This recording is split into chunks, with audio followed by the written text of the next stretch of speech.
Welcome to another edition of Win the Day Planner content series. Today, we are super excited to have Tony Castillo with us.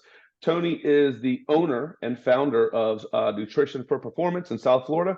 He spent time as a nutritionist for the University of Florida, the Toronto Blue Jays, and the MLB, working with a whole plethora of athletes. We're super excited to have Tony with us. Tony, I want to just share a quick story with you, and then I want to just kind of talk about the power of habits and nutrition and hydration. I worked with a young athlete who we were kind of noticing that he was fading a little bit late in the game while he was a pitcher. We looked back at his planner from the previous 3 days, and one of the big things that stuck out to us was his limited amounts of hydration. He was having one water bottle a day, and I said, "What do you mean one water?" He said, "Well, I grab an Aquafina bottle in the morning, and then I run out the door, and that's the only water I drink for the day." We changed it. We got him a like a hydro flask or something. Not that I endorse hydro flask or anything, but we grabbed a refillable bottle, and it made a world of difference in his performance. Talk to us a little bit. I know you have a great story about changing the habits and the physical aspects of your environment to better your performance with hydration and nutrition.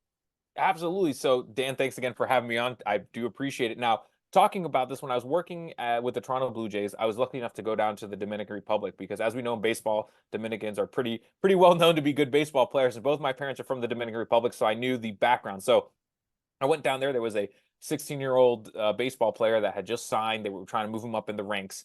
And I went down to talk about hydration. If you haven't listened to the last one, we spoke about the what method. So we were educating on the what method, going on the importance of hydration. And he came to me, Dan, and he said, "Tony, I appreciate all that education you've done, but here in this facility, we don't have access to water except for breakfast, lunch, and dinner at that water cooler. So how am I, and even on the field, what about in between? Because they had a whole day at these facilities, Dan. They'd be there for weeks because they'd sleep there and they didn't have any access to water." So he said, "I love everything you're saying, but how am I going to implement this?"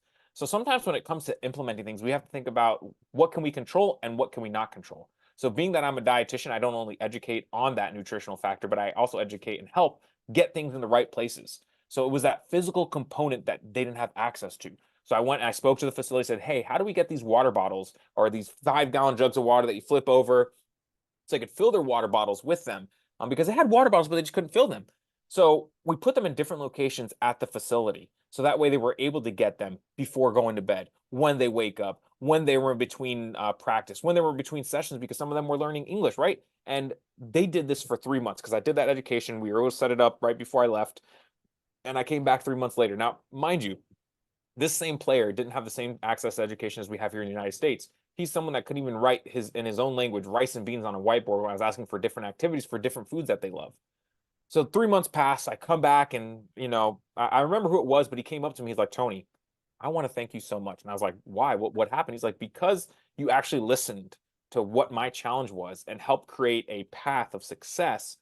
I now feel better playing." And I'm like, what does that mean to you?" So he was a shortstop. He said he was able to stop. He was able to see the ball quicker. He was able to throw the ball better because he was staying hydrated. Right. And if you listen to our last episode, it was just talking about having those beef jerky muscles or those whole fresh bought muscles or steak versus beef jerky. And he said he felt more nimble, more able to see the ball coming at him, which was super important for him, right? Being a shortstop, you want to make sure you can grab the ball and throw it to first base.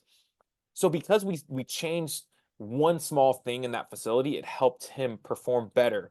And he actually moved up in the ranks, which I was super proud of him for because he took some of these educational pieces and applied it to himself, right? So the power of habit is just so important, I think, underutilized by so many athletes, seeing that change, right? And when they see the change, they'll stick to it, but you have to give it time. So we put that water fountain in his facility, so that way he was able to drink and hydrate and change his habits so that he could perform at his best.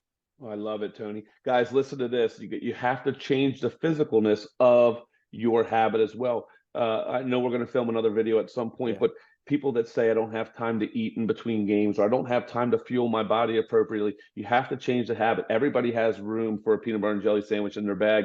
Everybody has room for something all the time. You have to change the physicalness of the habit in order to get the most out of it. Guys, check out Tony Castillo on social media. If you ever have any questions about how to contact Tony, reach out to us and we will put you in contact with him. Tony, thanks for joining us, and we hope to see you again soon. Dan, thanks for having me. Yep.